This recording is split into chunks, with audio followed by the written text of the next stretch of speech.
Ladies and gentlemen, behind me, crowd killer.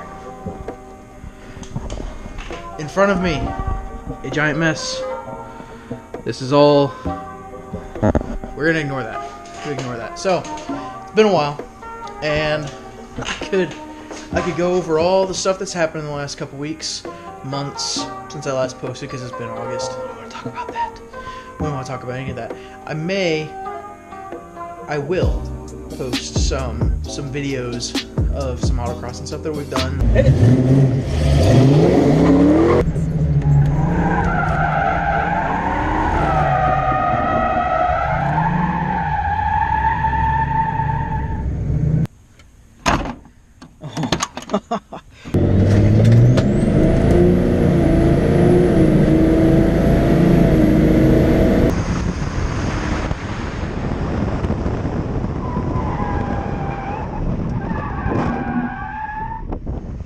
But today we are here to talk about Crowd Killer, my beloved race car, and why it is now in the garage.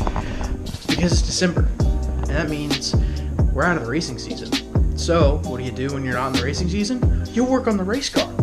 Well, I finally have decided to make some changes. Those changes being with these right here. The old, count them, 1, 2, 3, 4 lug wheels. It's time for change. Ta-da!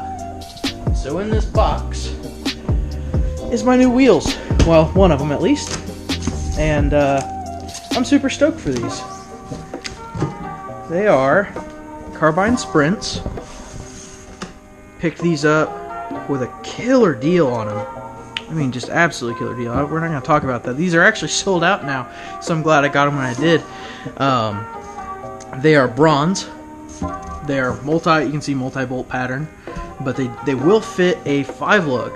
So, 5-lug swap parts. One of them, of course. And you'll notice we have the spindle and the spindle nut, but no hub yet. I just ordered those and the discs for the disc brakes today. Those will be here probably in a week.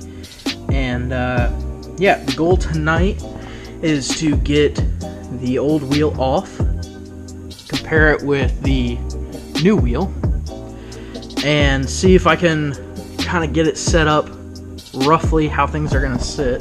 Let's see, this should be... Yeah, this is how the car normally sits. So I can get my hand just in there. Now this whole fender is messed up from the accident, so this isn't really like this fender is actually a little bit too low, and you know, it's kind of messed up. It's beat up a little bit. I'm getting new fenders, but anyway, we're gonna focus on the wheels here, and so yeah, let's get started.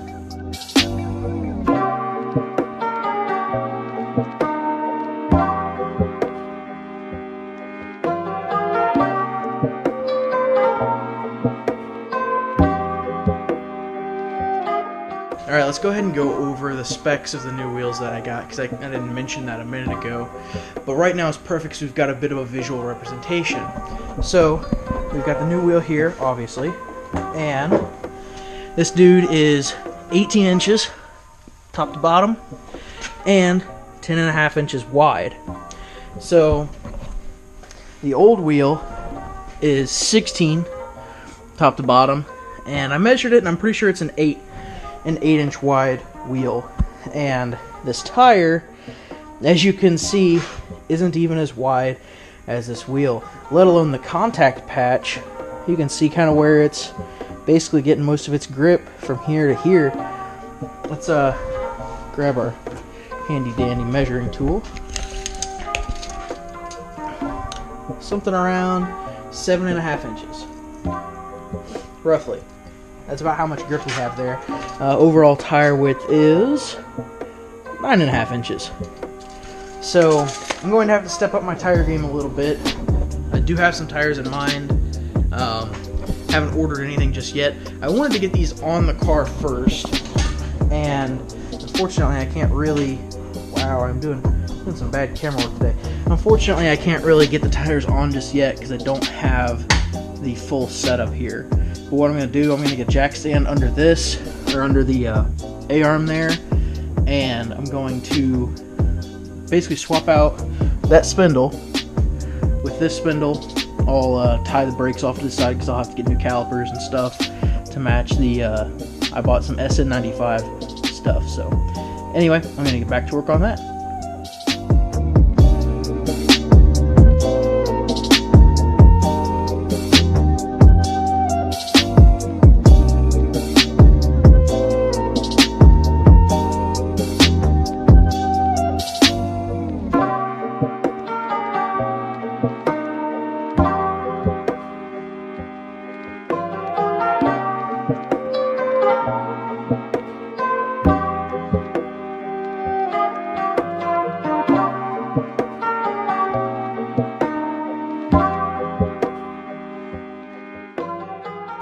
We're going to do a quick story time with Brandon because my genius self, I'm going to be using these instead of these really thick ones. And you'll notice the thick ones here say large, and these say medium.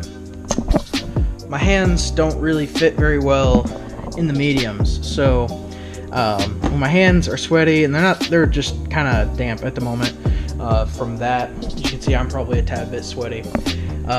So while I'm waiting on my hands to cool down so I can put another pair of gloves on and continue on with our project, let's do a little bit of story time with Brandon. And our subject of story time with Brandon today is going to be this little ring or set of rings right here. And you'll notice that they are stuck together all the way down through here. This ring was, as you can kind of tell, stuck all the way up there. You can see that. You can see down in there, maybe not. Alrighty. There's some marks all the way around here. And this was all, at one point when I got this, it was clamped. It's since popped free a little bit. But this is a clutch from the transmission in my truck. And right here, it's got a little bit of, you can tell, like you can hear. You can hear, hold on.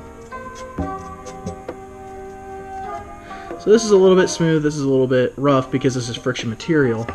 And then on the other side, there's supposed to be friction material there, and you can see where it was. You can tell that makes about the same noise going all the way across. There's no more friction material left. And then this is just a steel plate that goes in between this clutch and another clutch. So, long story short, this clutch welded itself to this plate, and from my understanding, there were several others like it. And what was this in? This was in my truck. I don't know if I already said that or not, so I'll just go ahead and say it. It was in the truck. Apparently, it didn't like, I don't know if it didn't like four-wheel drive launches, if it didn't like, I was using a different kind of fluid. I've been told that the fluid I was running is okay to run, and now I'm kind of wondering if maybe not, if that was the cause of it, or if these were just old clutches. When I had the transmission out at the beginning of this year, which I believe I had a video on, when I had the truck out, or the trans out then, I don't remember if we replaced the clutches, so these could be old clutches. I've got a set of Alto Red performance clutches, I believe is what they are, in there now. Is it Alto or is it Eagle? I'm not a transmission guy, I couldn't tell you. And to be honest, the truck's doing pretty good. So, I do have the horsepower turned down a bit. I don't think I ever posted my results of running the truck at the track. So that'll have to be a video in the future. But for now, my hands are pretty cooled down. I'm gonna grab a drink and get back to work.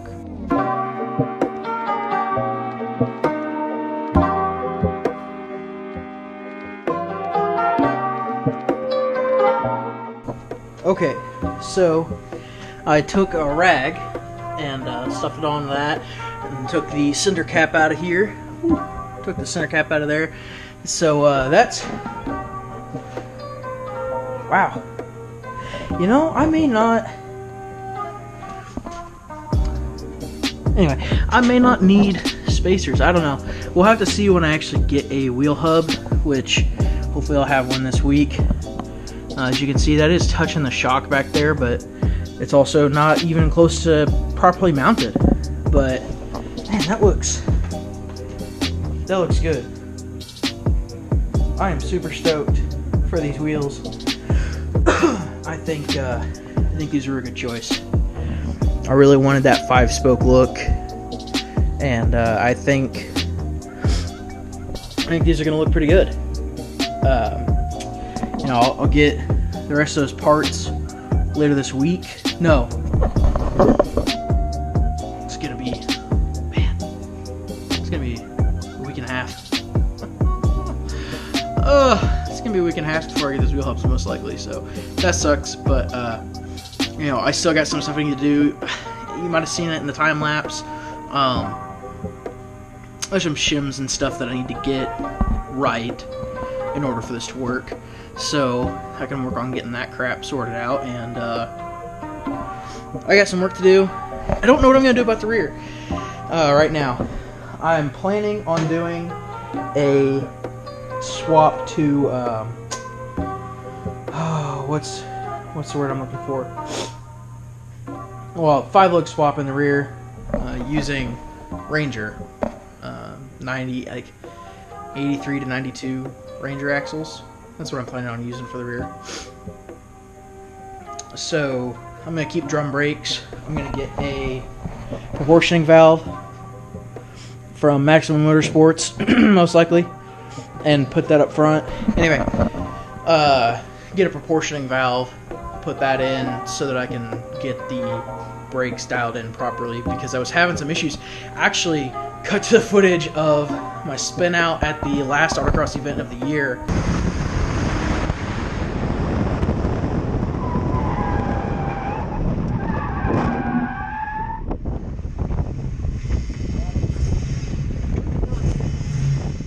Which was down in Columbus.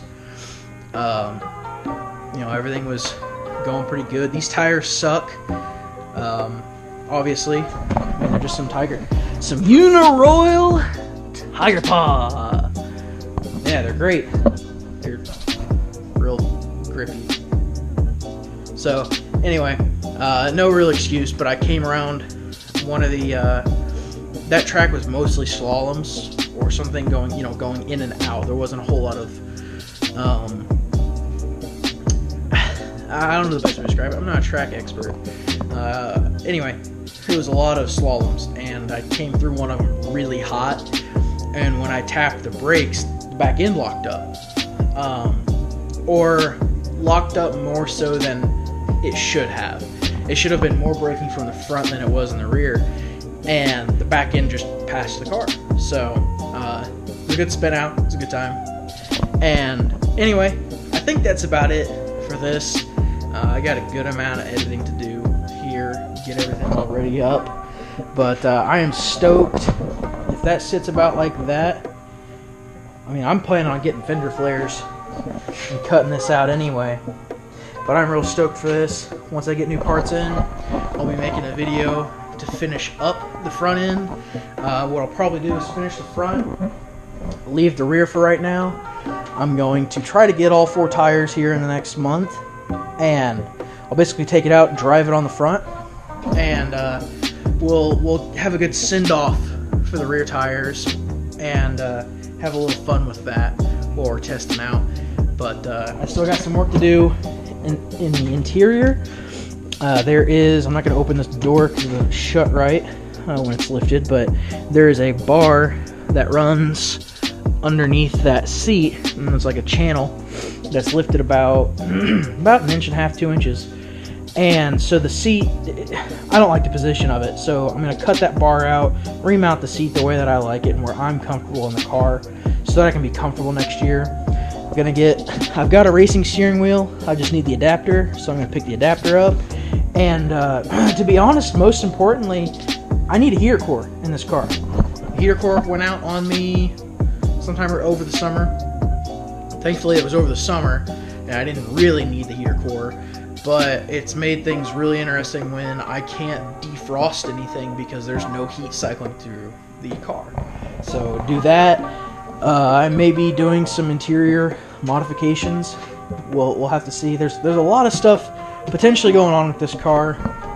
Way more than I should be investing in a $900 convertible that has a top that does this. But hey, whatever. Race car, I guess. I don't know. I should probably find a new car, but that's not the point. This is Crowd Killer. I love Crowd Killer.